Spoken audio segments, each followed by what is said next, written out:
Audio Jungle.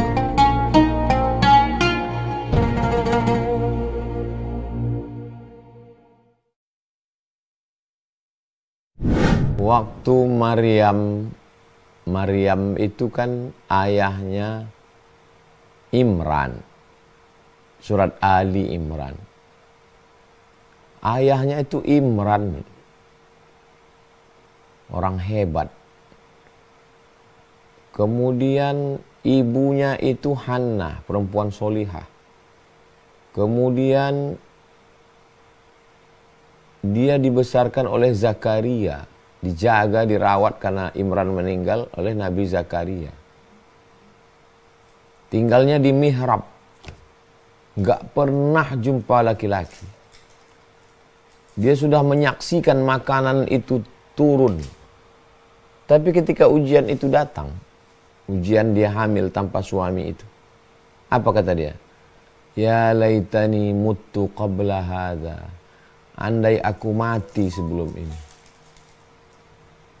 Ya laitani muttu qabla hadha, andai aku mati sebelum ini. Wa kuntu nasyan mansiya, dan aku menjadi orang yang terlupakan. Saya cuma mau ngajak kita merenung, berpikir, apakah Maryam itu sehebat apa pendidikan kita, iman kita, keajaiban-keajaiban yang kita lihat dalam hidup kalau dibandingkan Maryam? Ya kita ini nggak ada apa-apanya. Tapi orang sehebat dia pun ketika ujian itu datang, bukan berarti dia menolak takdir Allah. Manusiawi. Manusiawi.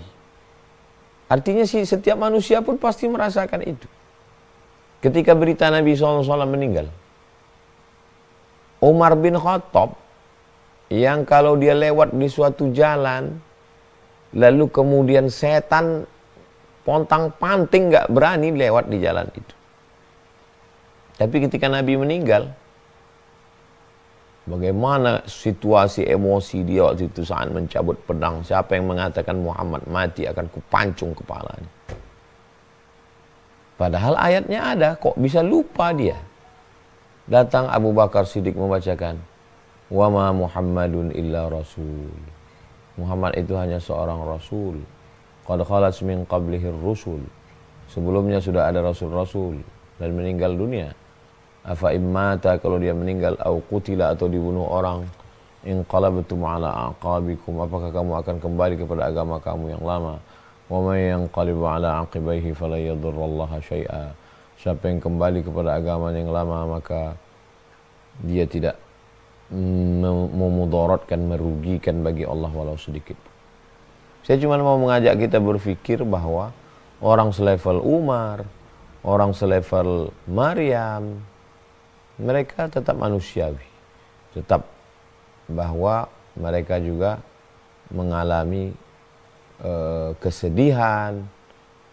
Terus bedanya kita larut dalam kesedihan itu dan ujung-ujungnya na'udzubillah bisa menjadi kekufuran. Kalau mereka enggak, cepat berbalik.